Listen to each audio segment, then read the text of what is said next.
full of people who are living like that. So that's what we're going to look at. And Dr. Ruchira Dutta, her PhD is in mathematics. And she's also done a lot of medical cancer research. So she's the hard scientist, I'm the social scientist. And we spent about 6 years researching the Vedic wisdom literature, such as the Bhagavad Gita and the Bhagavad Purana. And we also have in our book over 400 empirical sources. I saved 5 copies for you. I've been teaching this in the week that I'm here, and I said I've got to save at least 5 copies to bring here. Those of you who want a book who can't get one, they are available on Amazon. They were an Amazon bestseller continually for 2 months. And also have a copy of our other book here, How to Find the Divine in the Water, in the Sunlight, in Your Breath, and like that. So this is, I'm going to do a run-through overview of the whole book. If you can show, it's a big book. Yeah. We talk about, Ruchir and I talk about that it has a thud factor. So to go through this in like 45 minutes, 15 minutes for questions, obviously I'm skimming the surface. So if you feel I'm not going deep enough, you're right. You're right. We are in the process of creating an online course. Actually, the course is finished. We're just doing the final editing, and then we're going to have some people test it. So I figure another few months it's going to be available. Right? So I am going to go through this very fast. Yes. And since you're all in New York, I assume, I'm a native New Yorker, I assume you can handle New York speed? No problem. Yes? All right. Okay, we're going to look at identifying our ideal career field and prosperity type, which is what most people are interested in primarily. But that's not the be-all and end-all. We want to go beyond that to learn the secrets of making our work deeply meaningful, and then beyond that to progress to Dharmic mastery, and then the whole system for peace and prosperity. Now in the book, section 1 is really part 1, then part 2 goes over what's here, sections 2 and 3, and in part 3 goes over section 4. Now these 4 parts encompass 9 principles of career dharma, and I wonder if you could read them with me. Connecting our nature with our livelihood, advancing through life while nourishing our nature, extending our prosperity to others, ethical and meaningful work of value, delight in cherishing our prosperity and field of work, having celebrations of the sacred in our life and work, above the shades of ego, maintaining societal balance, cooperation between the fields, and competition within the fields, all-inclusive sustainable prosperity. So let's start with our first main area, identifying our prosperity type and career field, and principle 1, connecting our nature with our livelihood. So often when people talk about a successful career, what they mean is that you make a lot of money, right? And I want to ask you, have you ever met, heard about, read about anyone who doesn't have, why don't you sit so you can see? The people on that, there's a place there, and there's some more room there. We can move even a chair back there, and no point in my making these presentations if you can't see them. Yeah? Okay. Have you ever heard about, read about, known anyone who didn't have a lot of money but who had a rich life? Anybody ever? All right. Have you ever met anyone, heard about, read about anyone who had a lot of money and a poor life? Yes. If you haven't, just read any headlines, any day in the newspaper. So certainly money is important. I mean, I can't buy shoes without money. Obviously, everybody needs to have money. But that's not the be-all and end-all of whether our life is truly prosperous. So the Vedic wisdom literature details 6 ways of being prosperous. Now, when I teach this in depth, I spend up to a 2-hour class just on this. And we do a lot of interactive exercises. In the book, in Appendix A, we have some exercises to go more deeply into this. So the first is Aishvarya, which comes from the Sanskrit word, anyone know? Ishwara, which means controller. So there are those of us who really thrive in leadership positions. This is talking about positional leadership, where you're managing people and projects, you're putting people in the right places, you're organizing them. And like a good friend of mine in Europe, she has a business, and gradually she says, I've spent less time on marketing, sales, and more on helping other people to become successful. At this point, I'm managing a whole crew of people throughout European countries. I said, well, how many people are you managing? She said, oh, about 50,000.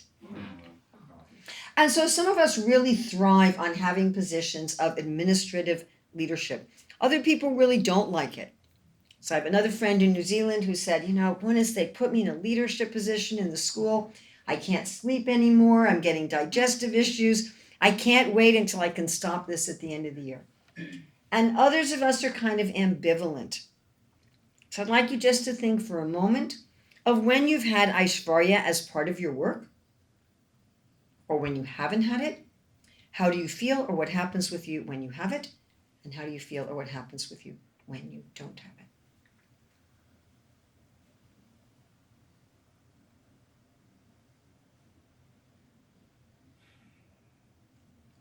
The next is Gyan. Gyan is knowledge and wisdom. So some of us love to have jobs where we are forced to keep learning.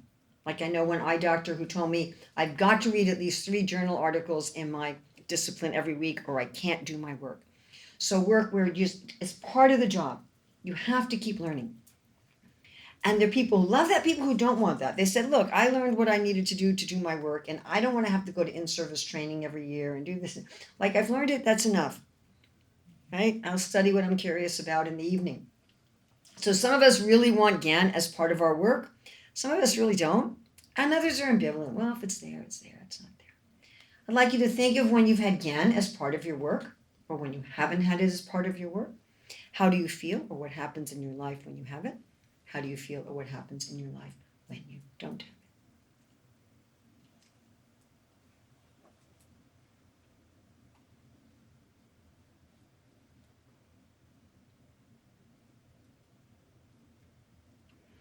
The next is Virya. Virya means strength and health.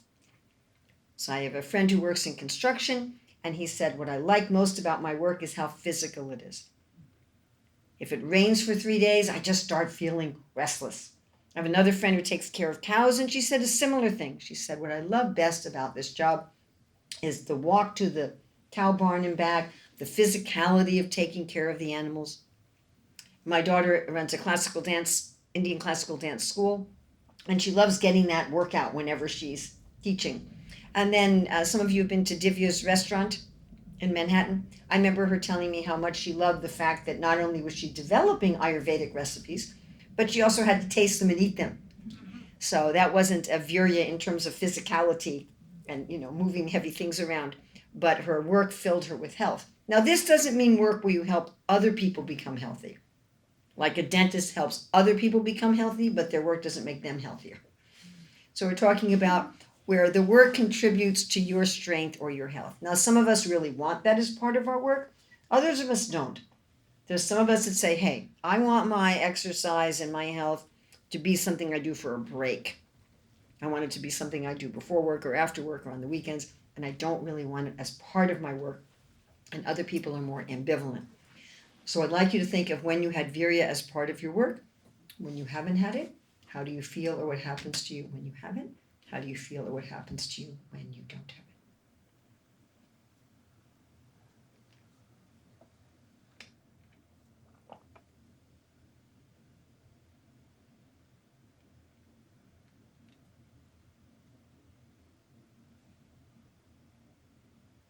And there's Shri. So Shri means kind of like sparkliness. And it can mean any kind of beauty. Visual beauty, auditory beauty, olfactory beauty, kinesthetic beauty, like working with textiles. It can mean beauty of nature. It can also mean charismatic leadership. And this is a little different than Aishvarya. Aishvarya is a positional leadership. You actually have a title. You're actually controlling people and things. You can have charismatic leadership in Shri, where like you're on stage and people are inspired by you. Or you're making videos that are inspiring people, but you're not really in charge of anyone.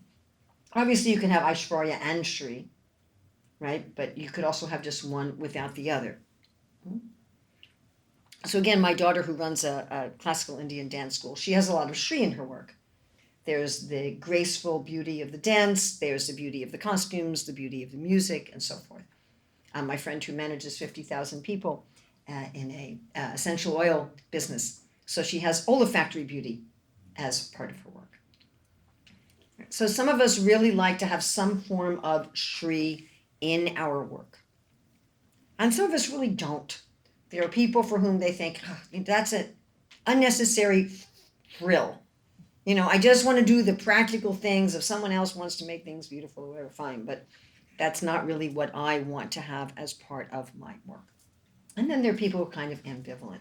So with any of those forms of Shri or any combination of them, if you could think about when you've had that as part of your work, when you haven't had it, what happens in your life or how do you feel when you have it? What happens in your life or how do you feel when you don't have it?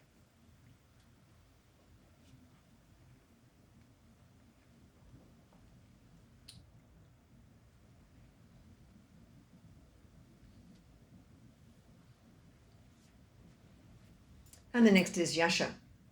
So Yasha means fame, but it's a very particular kind of fame.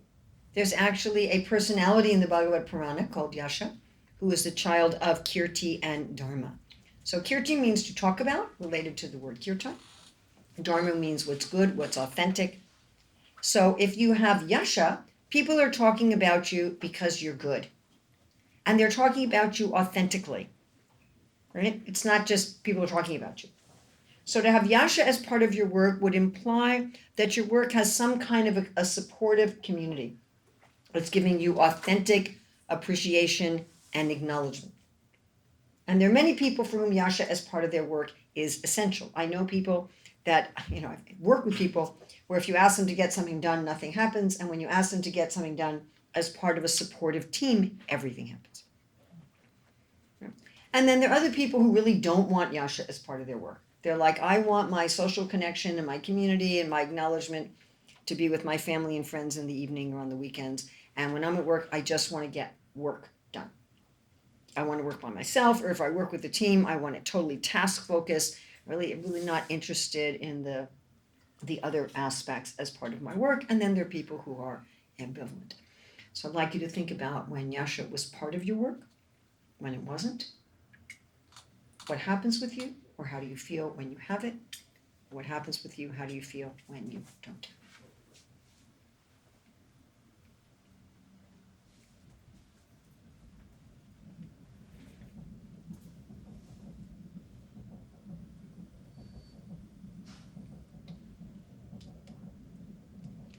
And the last type of prosperity is a very strange one. It seems like almost an anti-prosperity. Ragya means attachment, vai means without, to be without attachment. Equanimity and freedom, simplicity. Having vairagya in your work could show up in many different forms. Maybe having work that has a flexible schedule. Maybe work that involves a lot of travel. Maybe work where you can live a minimalist lifestyle. I was reading one man, he said, what I love about my job is I can ride my bicycle to work. Maybe it involves a lot of emotional, social detachment. If you think about, like, say, people who deal with drug addicts or criminals or people really going through awful things in society, a lot of them, in order to do their work, they have to develop a deep type of detachment. Okay, what would be really nice, because people come in, and what happens when people come in is they all end up crowding around the door. So maybe what we could do is right here, if you lovely people right here could move, well, you're not going to get them to come forward. They don't do that. People just don't do that. But if you can get these people, oh, look, one person did that. We have a courageous person. Yeah, we know them. Look at that. Okay, but don't sit where you can't see the screen, so don't come forward too much, because I don't want you to be like this, and then afterwards you're going to have a neck ache. And maybe these cushions can be brought to the back where people are coming in so that they'll have some places. So then there are people who really thrive on this, who really want some work that involves vairagya, and other people who don't want this as part of their work. There are people who'd much rather have security and regulation. They want to have a life where they have extras of things, and this is just not their thing. Or they want work where they are very involved with other people and the world. So I'd like you to think about when vairagya was part of your work, when it wasn't. What happened in your life, or how did you feel when you had it? What happened with you? How did you feel when you didn't have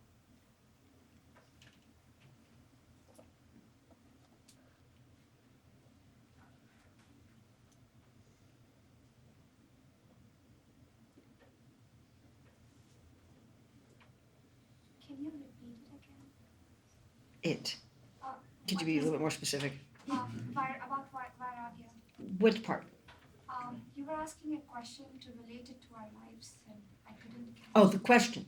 So I'd like you to think about when you've had Vairagya as part of your work. When did you have work that involved equanimity, freedom, detachment? And when did you have work that didn't? And then what happened with you? Like when you have it, did you like, yes? And you felt full of energy and enthusiasm and you liked to do the work? Or when you had it, were like, gosh, this is scary. I want more stability, or I want more dealings with people, or what happened with you? And when you didn't have it, what happened? When you didn't have it, you were like, God, I feel like I'm tied up.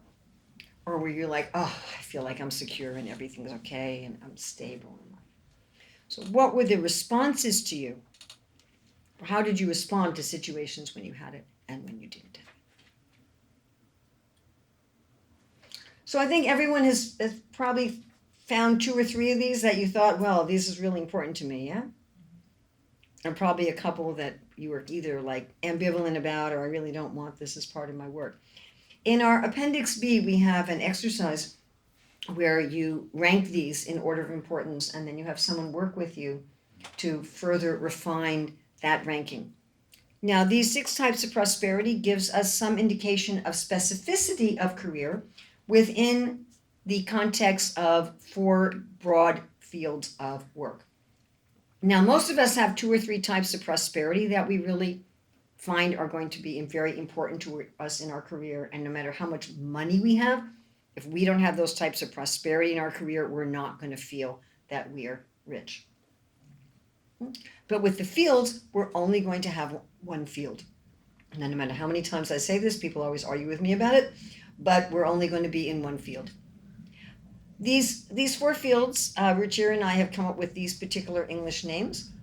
Some of you are going to know the Sanskrit names for these fields. What I would like you to do if you really want to study this, I'd like you to forget that you know the Sanskrit names, and I'd like you to forget that you know the Sanskrit names for at least a week. And why is that? Because the Sanskrit names come with a lot of baggage and misconceptions for most of us. So I'd really like you to kind of put that aside. The Vedic wisdom literature, the scriptures, like the Bhagavad Purana, the Bhagavad Gita, divide all the hundreds of thousands of different types of careers into these 4 fields. And Dr. Datta and myself, we were really discussing, why? What's the purpose of doing that? Why not just say, well, whatever type of work you do, you can do it for divine purposes, you can do it spiritually. What's this purpose of this division? So one purpose is that these 4 fields always exist in human society. Specific careers come and go. There were no software engineers 200 years ago, not very many blacksmithing jobs today. But these 4 fields always exist. So even if a specific job is lost, you can find another job within that field if you understand the fields. The main reason is that the Dharma of each of these fields is different from the Dharma in the other fields. What's Dharma in ideas is adharma in government. What's Dharma or authentic, proper work in resources is adharma or inauthentic, improper work in artistry.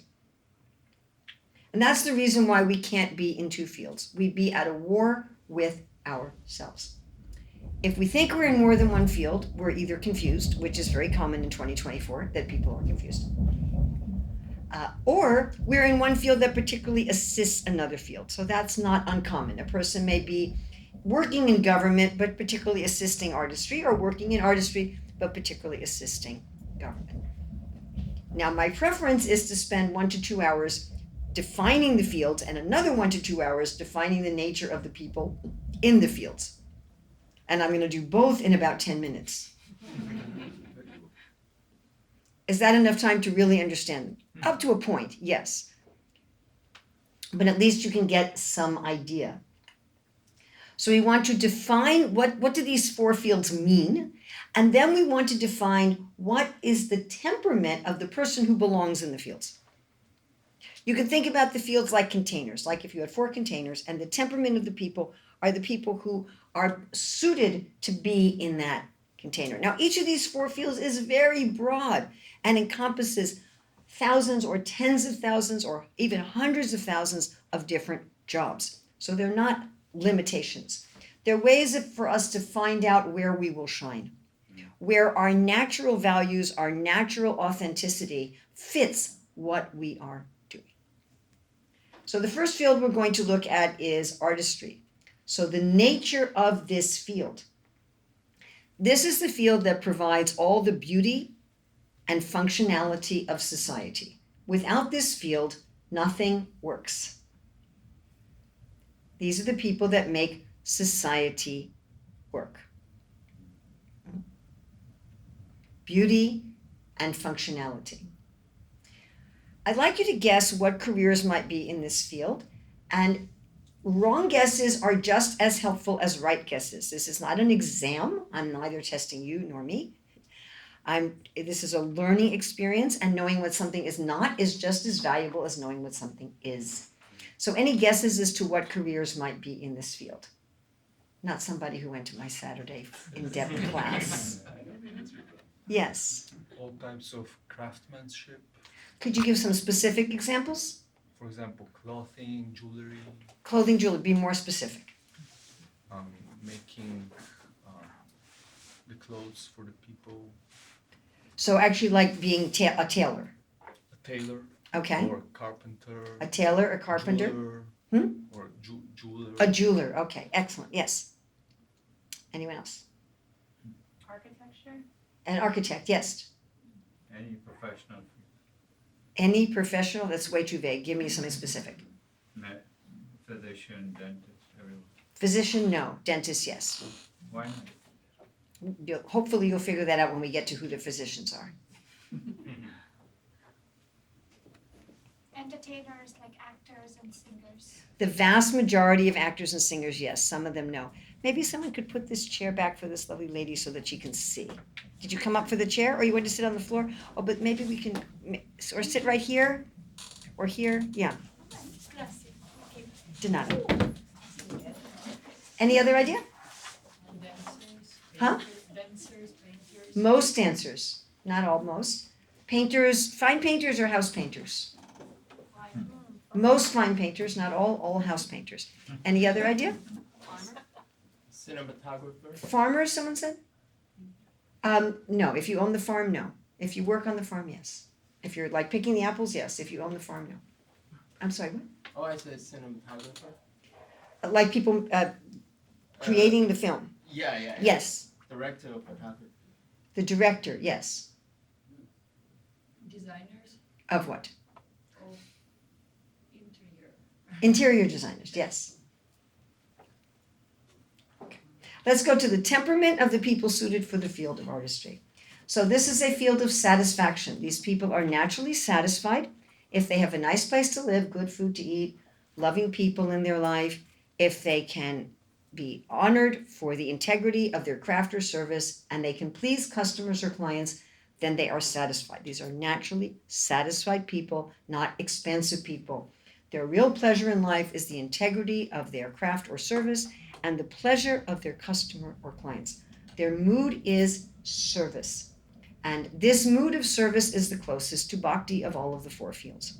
This is the only field that has this deep mood of service. The main questions they ask about their work are, is it beautiful and is it supportive? Those who have dharmic expertise in this field will sacrifice everything to maintain the integrity and the quality of their craft or service, even when they're pushed to make more money or to work faster. Like I once saw a sign in a restaurant that said, we make slow food. If you want fast food, go down the street. Next, we're going to look at the field of ideas. This is the field that provides all the wisdom and guidance for society. Any ideas about what careers might be in this field? Teachers. Teachers, yes. Now, if you're just teaching people how to fix their carburetor, no. But generally, teachers, yes. Consultant. Depends what you're consulting about. So if you're a business consultant teaching people how to make their business more profitable and have their, then no. So it depends what you're consulting about. Engineering. Engineering is all in artistry. All engineers are in the field of artistry. Priests. Lawyers, no. Priests. Priest, yes. Scientist? Scientist, yes. Cult leader. Cult leader. A cult leader. Researcher.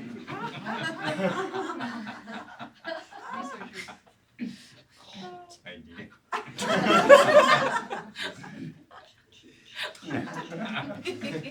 Good one. Researcher. That would be an improper use of the field. That would be a corruption. Any other careers? That's the first time. I've been teaching this for a long time. That's a first. Counselor? Huh? Counselor? A counselor, yes. Counselor, therapist, psychologist, a psychiatrist, psychologist, yes. Parents. Parents, no, that's not a. Nobody ever paid me for being a parent. It's not like ideas, but wisdom. It sounds more like it's not ideas, but like a designer would be an idea. Well, it was really hard for Richard and I to come up with really good English words, and they were the best we could come up with. I'm not saying they were the best words. Yeah, these are wisdom makers, but we call it the field of ideas. What about monks? Monks? Interesting you bring that up. Monks are actually outside of the four fields. They don't have any livelihood. And what we call them in our book is commensals. A commensal is a biological term. That means an entity that neither helps nor harms.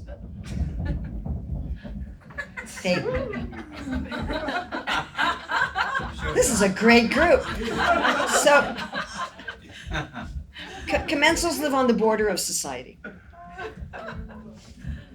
So your commensals in society are your students. Monks are students. And if someone stays a monk, they're like, stay a student. I mean, I have a friend who's not a monk, but who has like a whole bevy of masters and PhDs, and her father supports her, and she just, keeps being a perpetual student.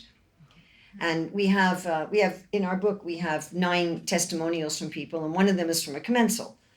He's basically a perpetual seeker, just nomadic and does a few odd jobs for some cash in his pocket, but doesn't really have a career. But it's different from a pastor and then. Definitely, because that's a career. That's a livelihood.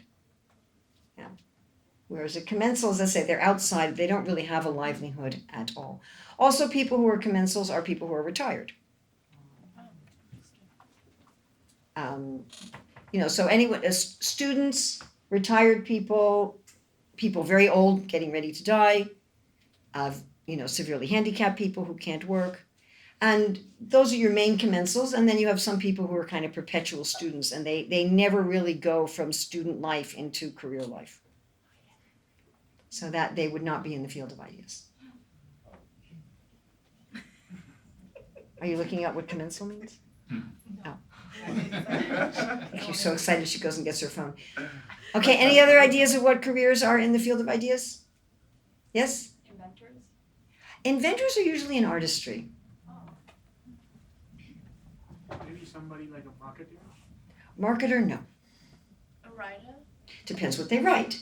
So if you're writing romance novels, detective novels, the obituary in the newspaper, you're in artistry. Okay.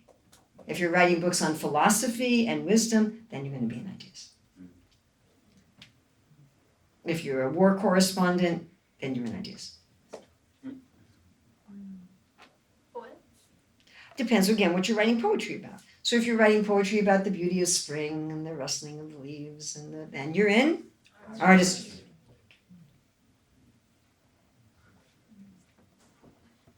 Okay, so we're going to go to the temperament of the people in the field of ideas. Like the people in the field of artistry, these are satisfied people. They're not expansive people, but they're, instead of being satisfied with a nice home and nice food and loving family, what satisfies them is their mental, intellectual life.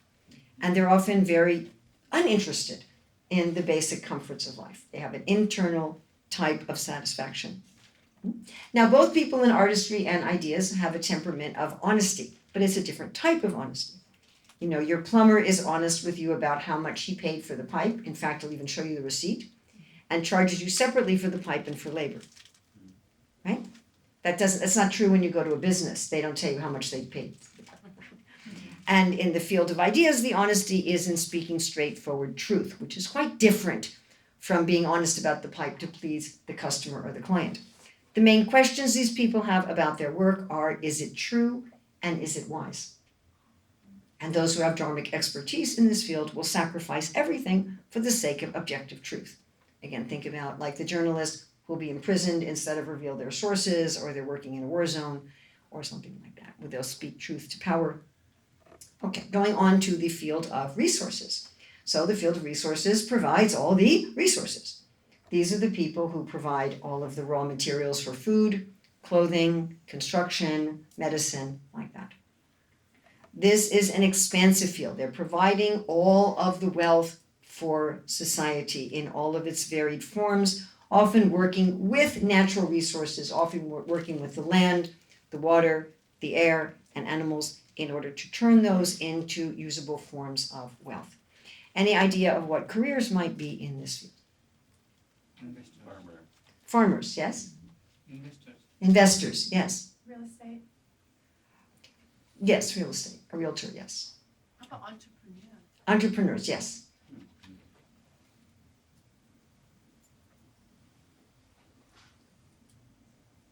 Pharmacy. Hmm? Pharmacy. If you own a pharmacy, yes. If you're a pharmacist, you're in ideas. Computer programmer? Computer programmer is an engineer, and they are in artistry. Wealth management, yes, good. Bankers. Bankers, now not the tellers. The tellers are in artistry. But like when you sit at the table with people at a bank, those people are in resources, and the people owning the bank, running the bank, yes. Okay. We're going to look at the temperament of people who should work in the field of artistry and resources. Unlike artistry or ideas, this is a field of expansion. The Bhagavad Purana said the people suited for this field are always thirsty. Curators, are they here? Curators? What do they do? Art curators. What do they do exactly? What kind of job is it? What are they doing? I think that's artist. Setting up a gallery. They organize it. They arrange hire the art artists. shows. That's artistry. They find artists too. Like they'll have a theme. Is it are they running a business? Or what are they Not doing? usually. No, they're like Artists. It could be ideas, they could be artistry. I'd have to look more at what they do to answer that question, and because I'm going very fast, I don't have time. But it's a good question, and I will look more into it. I'm going to look more into what exactly a curator does to try to figure out what field that goes in. Thank you. I like being stumped. No, I really do. I enjoy it tremendously. I always ask people to try to ask questions that I can't answer, then that forces me to do more research. So they're very expansive people. Their mood is that they want to take the flow of resources, bring it to themselves, increase it, and feed society, bring wealth to society. So our youngest son has the temperament of this field and works in this field. And he said to me, I was already successful by my early 20s because I had generated more wealth for society than you and father spent on raising me. And that's his general mood. So not only does he want to increase wealth for himself, but he wants to increase wealth for society. You want to feed the world. You want to clothe the world. You want to make the world prosperous. This is also a field of diplomacy rather than honesty. Okay? So you don't go into a business and they don't tell you again what they paid for the pipe, because then you wouldn't buy it. I was talking to someone today in this field, and they were saying, marketing is by nature has some aspect of diplomacy in it. Right? You give your angle about why you should get the thing. Now, the people in this field, their main questions they ask about their work are, is it sustainable and is it regenerative? Which is why they have to make a profit. You have to save some seed from the harvest to plant the next time. You can never give everything away. So their main idea is there must be sustainable, regenerative wealth, and they will sacrifice everything for that, for having ethical, if they have dharmic expertise, having ethical, sustainable, regenerative wealth for society. The last field we're going to look at is the field of government. So as soon as you have any organization of people, you have to have some kind of law and order. You have to have laws, you have to have enforcement of those laws, you have to have someone who's making sure there's justice, making sure there's care, providing things that individuals can't provide, like roads and schools and hospitals and parks and things of this nature. So this refers not only to political governments, but also to, in our modern day, what we ironically call non-governmental organizations who actually do government type work. But they do it by collecting charity rather than by collecting taxes. And this also refers even traditionally to landlords who may have an apartment building that's like a little kingdom, where they're collecting rent instead of taxes, and they're providing, again, water and maybe parking spaces and electricity. They're providing what people need. So some idea of careers in this field. Military? Police officer. Military, yes. Police officer, yes. Principal of the school. School principal should be a leader in ideas. In fact, we even say they're instructional leaders. Now, if you're going to have school board members, they're in government. And they're in government assisting ideas. They're making sure the laws are followed in the school, that the children are being treated fairly, and that everything's done according to law. Politician? Civil servant? Politicians, be specific. Governor. What? Governor. A governor, yes. Ministers? A minister of education or a minister of finance or a secretary of finance or like that in the government, yes. Parents. Again, that's a different category of life. That's not livelihood. President, diplomats. President, diplomat, excellent. Lawyers and doctors. Not doctors. Doctors are in Alright. ideas. Lawyers, yes. Civil servants?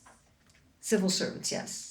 Why aren't lawyers wisdom or ideas? Because Lawyers are in government. Doctors are in ideas. Martial artist? Martial arts. You know, most of them just do that as artistry. They don't really actually use that to protect people. I mean, some of them do. If they're really using that to protect people, yes. But if it's just entertainment and fitness, then it's artistry. Fireman. Firefighters. Actually, if you want to think of the career that kind of epitomizes government, you can think of a firefighter. So the temperament of people in the field of government is expansive. They want to protect and take care of as many people as possible. And it's also diplomatic, right? You don't want people speaking straightforward truth in government or they'll cause a war. Right? It won't work. So it's an expansive diplomatic field. And the people suited for this field are really into justice, morals, ethics, and care. That doesn't describe lawyers though. It's the way they should be. Okay, It should be. these four fields always exist. People with the temperament of these four fields always exist. But the leader of our Hare Krishna movement said that we should teach this science. Why? If the four fields always exist and people with the temperaments always exist, A, people are in the wrong place. B, people are in the right place, but they don't know how to do it rightly. People are either in the wrong place or they're in the right place wrongly. Most of the times. So people can have an inclination for a field and can be doing it without Dharma, which we'll get to in a moment, how to do these things with Dharma. So, and I really, my time here is so short. My experience is that if I spend 5 hours teaching, I could spend 10 hours teaching this. If I spend 10 hours teaching it, I could spend 20 hours teaching it. Of all the hundreds or thousands of things I've taught in the 51 years I've been in the Hare Krishna movement, I've never taught anything that has generated as many questions or discussions as this. And so I'm going to beg you all that with the time that I have, I'm sorry, I'm really sorry. I apologize. I'd love to, but I can't. The main questions these people ask about their work are, is it just or is it honorable? And they're willing to sacrifice everything for the sake of justice and honor in society. And these are run into danger people. That's why if you think about firefighters as the epitome of this field, they are run into danger people. Everybody's running out of the fire, they're running in. There's bullets flying, everyone's running away, they're running in. Now Krishna says, don't go in someone else's path, and he says this twice. Don't do work in someone else's field. Do work in the field that matches your temperament. He said, if you do work in someone else's field, Your work will become a vehicle of fear. Bhayavaha. Like if you try to drive your car in the sky or a bicycle in the water. What will happen on an individual level? If I'm doing my own Dharma, if I'm doing the work that's according to my temperament, I will feel energized. I'm going to feel energized. If I'm doing work that's not my temperament, I'm going to feel depleted. If I'm doing work that's my temperament, my mind is going to naturally be my friend. If I do work that's someone else's job, that's someone else's temperament, my mind will be my enemy. If I do work according to my temperament, I will naturally be detached from the results and I can dedicate the results for spiritual service. Why? Because I'll be doing the work that's an expression of myself and I'll be so satisfied. I'll get so much intrinsic satisfaction with the work that I won't be motivated by the externals. If I'm doing work of a different temperament that's not my own, I won't get that intrinsic satisfaction, and the only thing that I'm going to be working for are the externals, and I won't be able to be detached from the results. Okay, in identifying our prosperity type and career field, the second principle is advancing through life while nourishing our nature. Ideally, our temperament is recognized when we're children. The research shows that by age 13, you can ascertain someone's basic values and temperament. In my own anecdotal experience of teaching hundreds of kids, I would say many times by 2, 3, 4 years old you can tell, but certainly by age 13, and it should be then nourished as we're growing up, so that the way that life should work is that when we're young, we're actually, our nature is recognized and nourished, then in the prime of life, we have our career acting according to our nature. In midlife, we can retire and guide others, and in old age, we have nothing to do with any of this, and we prepare for death. Now, how does our nature get recognized? There's a verse in the Bhagavad Gita where Krishna says, and this is very important, our nature cannot be repressed. So when we're young, if our nature isn't properly recognized and nourished, it may come out in a way that's troublesome. And we give many examples in our book. So one of them is this man who when he was in school, he was always doing this. Hey, stop that. Stop it. Go to the principal's office. So this was all the time, right? And one day when he was 10, the teacher said, stay after class. Oh boy, I'm in trouble again. He said, no, you're not in trouble. I have something to give you. And what did he give him? Yes, and he became a very famous drummer. So we have many, many examples like this, where if our nature is not properly recognized and nourished when we're young, it may come out in a way that is disturbing. And in Appendix B, part of the exercises we do is we ask you to look at this. What are the things that you just can't help doing, that are just part of you? They can't be rewarded out of you. It can't be punished out of you. That's who you are. And that needs to be then trained properly. All right, so if we've now identified our nature, our prosperity types, our field of work, and we're acting according to our nature, is that enough? We want to go beyond that to find satisfaction and purpose in our work, to do our work dharmically. And here, principle 3, extending our prosperity to others. Everyone should give in charity. According to Vedic wisdom, nobody should just live by themselves, work, and keep all the money for themselves. At least share it, with your family, with your partner, with your kids, with your parents, with your siblings, somebody. With the squirrels outside your door, share. The universe rewards those who share. The Vedas teach that the amount of money we have in this life directly comes from how charitable we were in previous lives. And what's fascinating is that empirical research shows that charitable people make more money now in this life. Now, charity doesn't have to just be money. We talked about the 6 prosperity types. Whatever kind of prosperity you're enjoying, you can use that in a charitable way. This is just what I could fit on one slide. So in the book, we go into this in much greater depth. But whatever prosperity you're enjoying, share it. You're enjoying knowledge, share knowledge. You're enjoying equanimity. Help other people to become detached and free. You enjoy leadership. Do some volunteer work where you get to be a leader. You enjoy beauty. Give some beauty voluntarily to others. Whatever you enjoy, share, share, share, share. We all become happier by giving to others than just by giving to ourselves. If we didn't, there wouldn't be this whole business at Christmas. Could you imagine if the shop said, look, you've saved $2,000 for your Christmas gifts.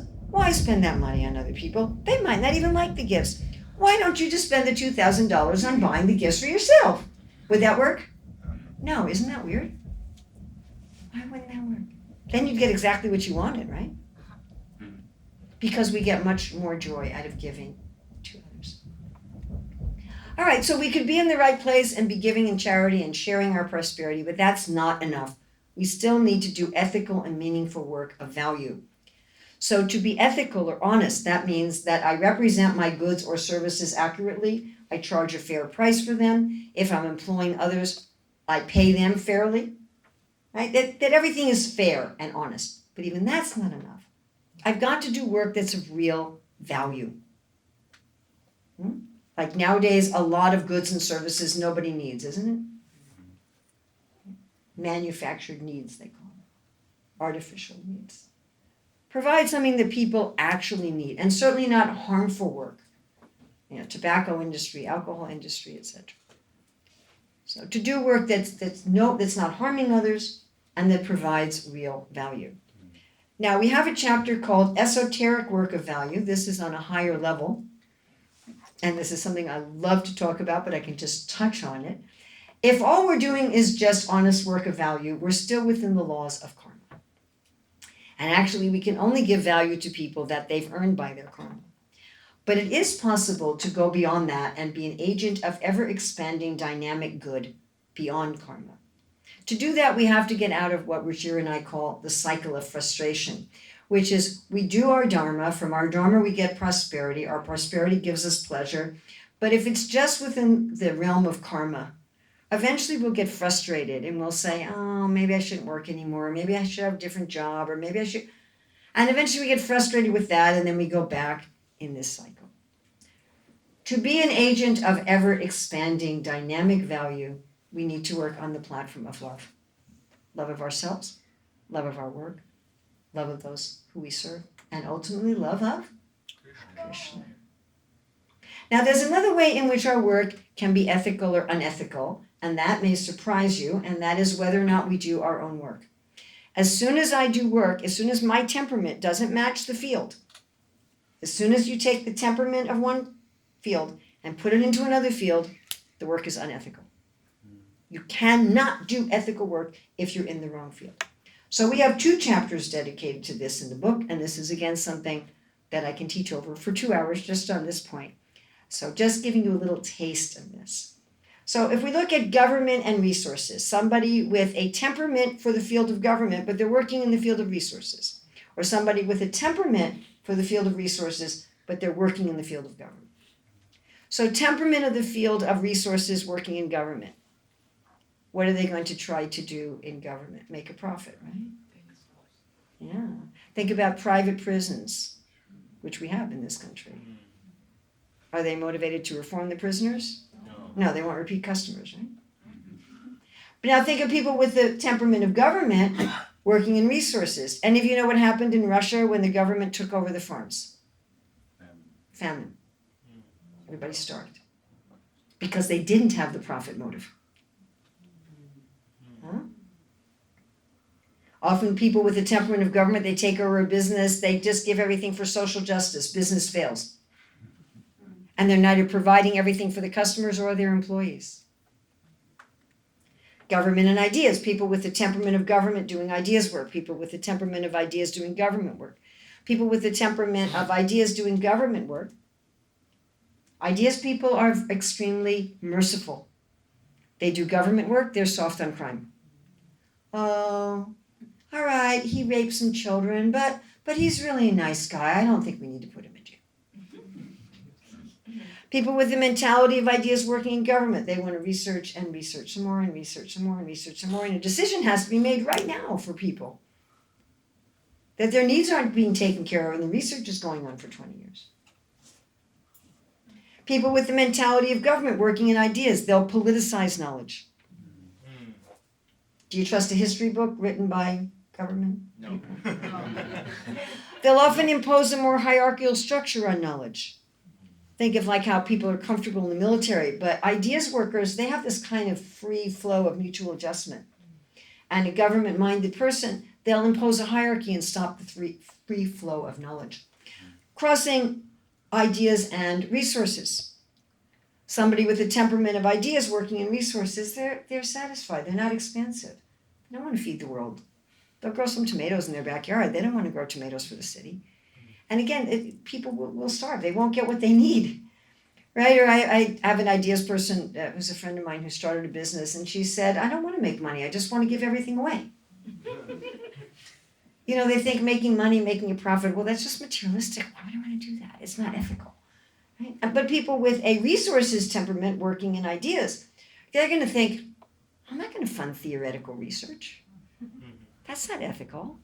How is it ethical to spend money on research that doesn't do anybody any good in the present moment? You know, you can only have research that's actually practical. And if they do research, then they're going to try to profitize knowledge. A pharmaceutical company doing pharmaceutical research. Do you trust that? No. Yeah. All right, crossing government and artistry.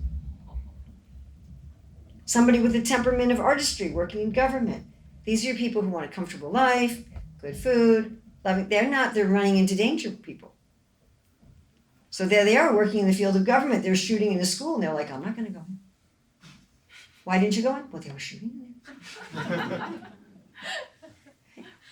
Or your artistry-minded people working in government, it's too abstract for them. They're like, well, I can make a table. But what do I do when there's a battle going on? Like what do I do in the fog of war? What's the process? And people with the mentality of government working in artistry. These are people who are energized by crises. Do you want them doing your electrical wiring?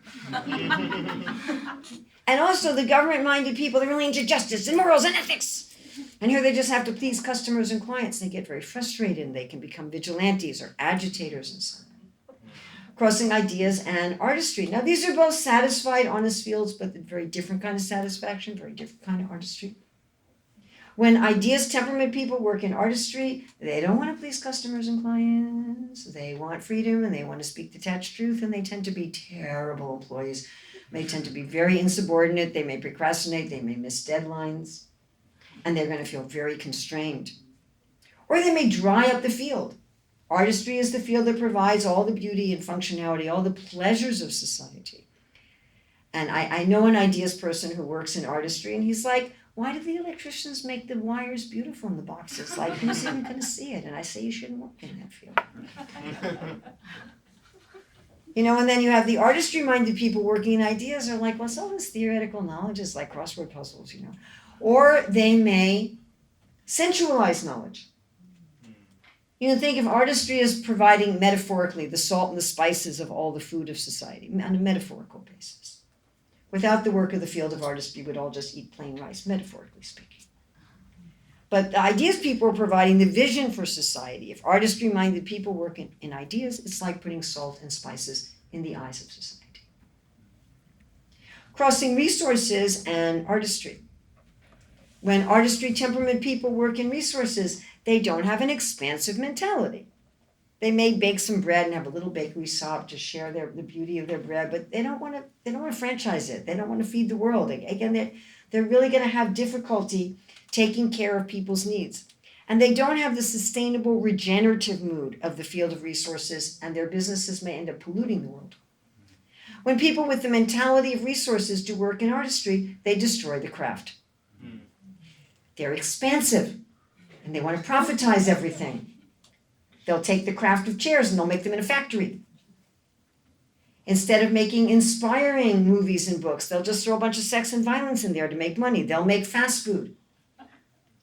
Right? They'll destroy all of the craft and the beauty. So therefore, ethical work also means work where my temperament matches my field. All right, going a little further to progress to Dharmic mastery. So our first principle here, principle 5, is to delight in cherishing our prosperity and field of work. And this is very important. Even if people are in the right field, if they're not cherishing it, it's going to create chaos in society. Not cherishing our prosperity is like cutting off the head of the goose who laid the golden egg, or cutting off the tree branch that gives you fruit. So our first source of prosperity is our own body and mind. We shouldn't be doing work that's damaging us physically, mentally, emotionally, socially. And then we want to take care of the people we work with. This is also our source of prosperity. Don't damage them physically. Don't damage them mentally and emotionally. We want to do work that takes care of the environment, the land, the sea, the sky. And then we want to cherish our particular type of prosperity. All of our prosperity is an expansion, according to the Vedas, of Lakshmi Devi, who's the wife of God, or Mother Nature. The earth is also understood as the wife of God. Again, this is a short list. This is just what I could fit on one slide. We have a whole chapter where we go into this in depth, but just some examples here, right? Like, let's say that I'm enjoying vairagya in my work. So to cherish it, I don't want to be so detached that I don't care about anybody anymore, right? If I'm enjoying aishvarya in my work, I don't just want to be the big controller. I want to help other people feel smart and competent. If I'm enjoying yasha in my work, I don't want to use my good reputation such that people have to respect me even when I'm wrong. And I want to make sure that I keep integrity. And then cherishing the fields. Remember, we talked about people with dharmic expertise, what they'll sacrifice for? That in artistry, people will sacrifice to keep the integrity and the quality of their craft or service, even if pushed to make more money or be faster. In government, they're going to sacrifice to protect people for honesty and justice. In resources, they're going to sacrifice to protect their resources, the animals, the land, the water, the sky. In ideas, they're going to sacrifice for objective truth. And again, we go into great depth about how to keep the integrity of the field. So this is when people are in the right place, how to prevent the fields from becoming corrupt. The sixth principle is to have celebrations of the sacred in our life and work. In the Bhagavad Gita 3:16, Krishna says, Evam pavaritam chakram. There's a moving chakra. So in nature, the plants and animals, they take from nature and they give back. We have to do it deliberately. We have to so-called pay our electric bill to the sun.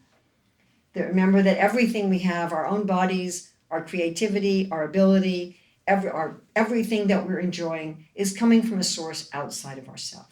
Whether one sees that source as the great body of the universe, as the all-pervading light and energy, as the creator, the soul of the universe, or as the supreme being, Krishna, however one understands our source in the divine, to have some regular time when we take time off of our work, to have some ceremony of connection. At least once a week, preferably every day, and eventually we should come to the point, we have a nice guest essay called Every Act is Ceremony, where everything we do is a connection with the divine. Where everything we're doing, we say, yes, this is to give back to the whole. This is to give back to my source. This is to give to the divine. And then we live life with a thrill at every moment. Our last individual principle is to work above the shades of ego.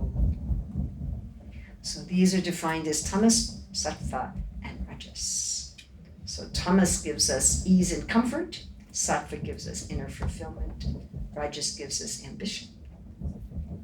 Tamas is a source of simple sensual pleasures, sattva of harmony and balance, rajas expensive sensual pleasures. Tamas facilitates sleep, sattva facilitates spiritual awareness, rajas facilitates external accomplishments. Tamas is full of fear and delusion, sattva full of truth, rajas full of desire and attachment. Tamas almost completely hides what are good and bad decisions. You can't figure out what you should do, what you shouldn't do. In sattva, you can tell. What should I do? What should I not do? In rajas, sometimes you can tell, sometimes you can't tell. In tamas, when there's a problem, you want to avoid the problem or maybe use violence or impulsive actions rather than solutions. In sattva, you have good solutions that lead to long-term good. In rajas, your solutions tend to create more problems. Tamas, you're self-centered. Sattva, you see everyone equally. In Rajas, you have a partisan spirit. In Tamas, when there's difficulty, you have blame and vengeance. In Sattva, when there's difficulty, you respond with personal accountability and growth. In Rajas, when there's difficulty, you respond with blame and justice. So I'm going to introduce you to these guys.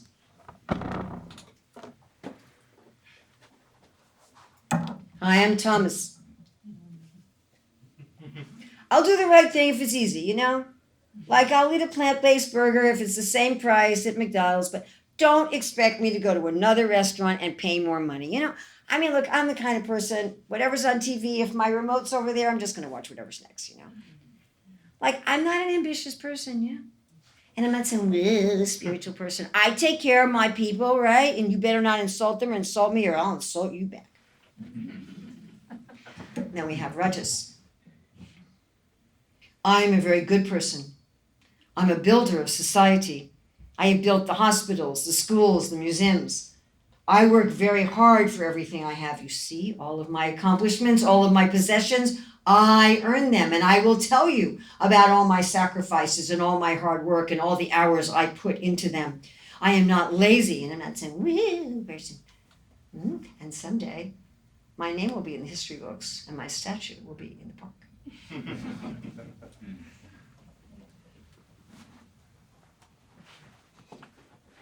I am Sattva. I live in harmony. I'm very forgiving because it makes me feel so good inside. I am not lazy and I am not ambitious. I have a shelf full of crystals and angels.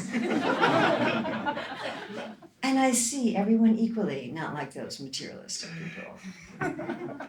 So we want to be above these shades. All of these are egotistical.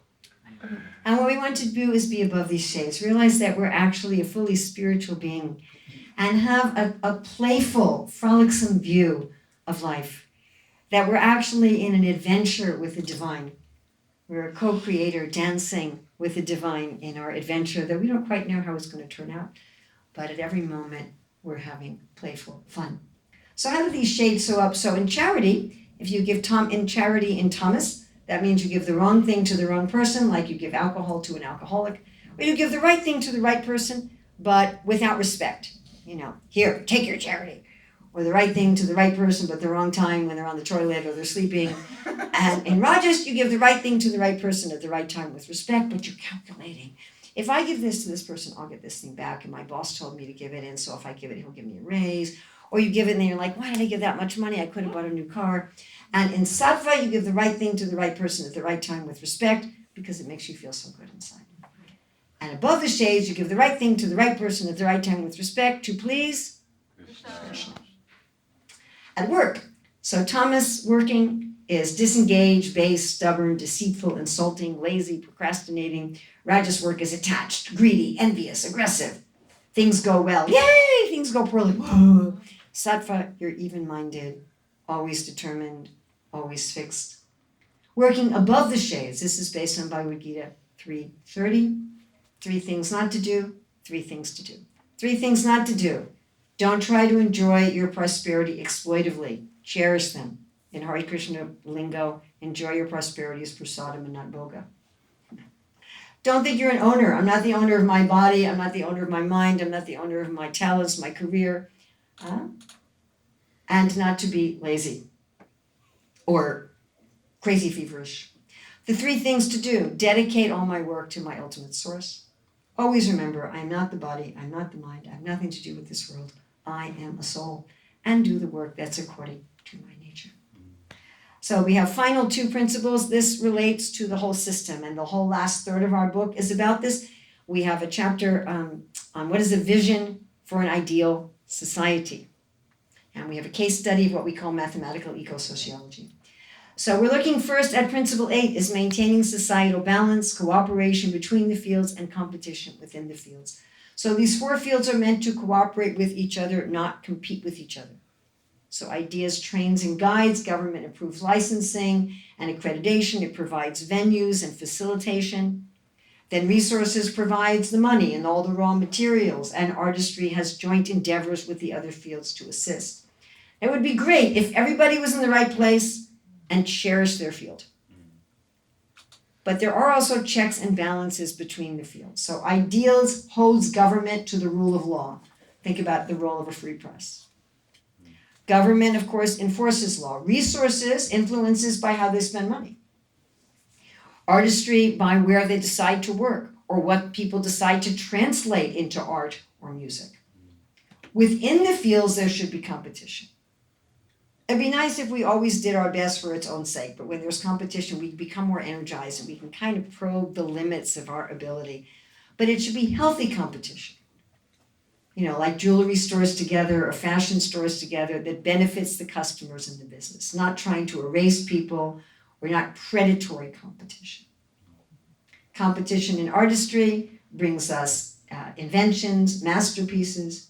In resources, competition brings us higher quality resources, better means of distribution of those. In government, think about the benefits of having more than one political party. Think about the benefits of having different forms of government, right? Different countries have different forms of government. Often within one country, like in India, there's quite different forms of government among the different states.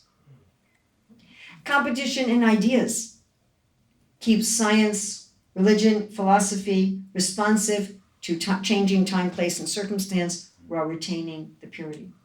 And the last societal principle is all-inclusive sustainable prosperity. Modern economists made a deliberate, conscious decision to separate economic philosophy from natural resources. They said we are no longer going to link economic prosperity to land or resources. And they started defining economic prosperity as economic growth. What's wrong with that?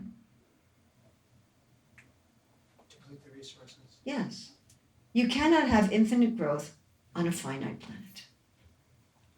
The result of saying that economic prosperity is economic growth is forcing the land.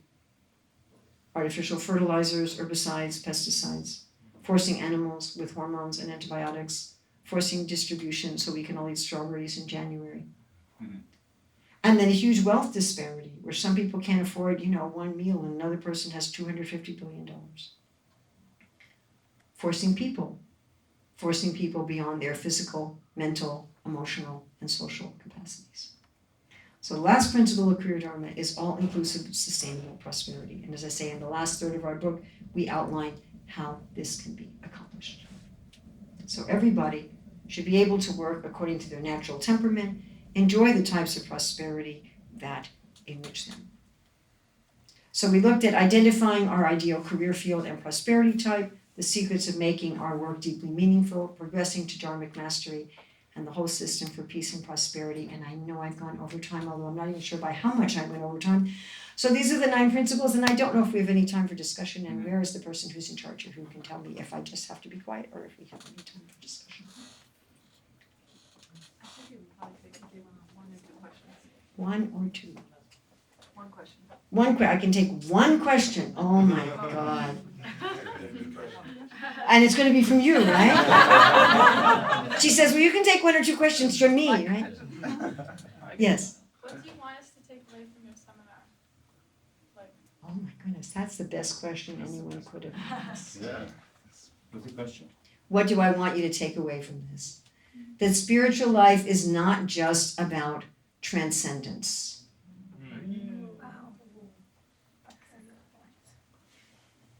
That we are not promoting a world-denying, leave the world, go live in a monastery in the Himalayan mountains.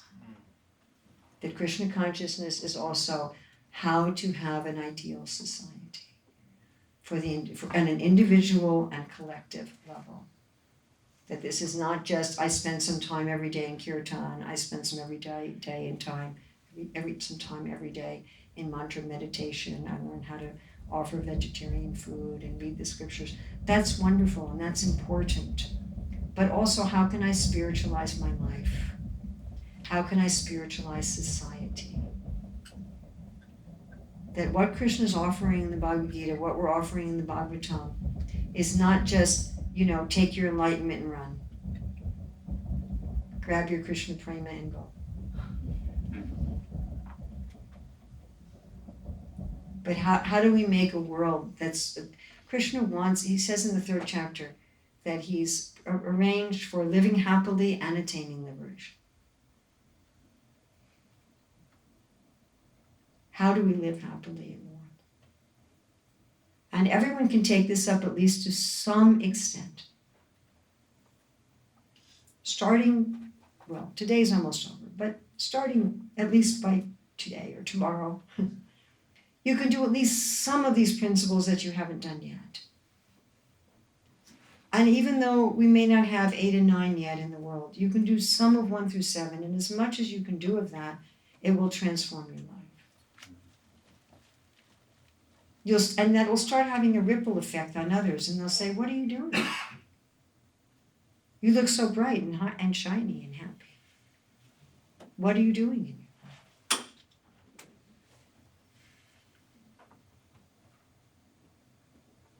life?" That's my main motivation.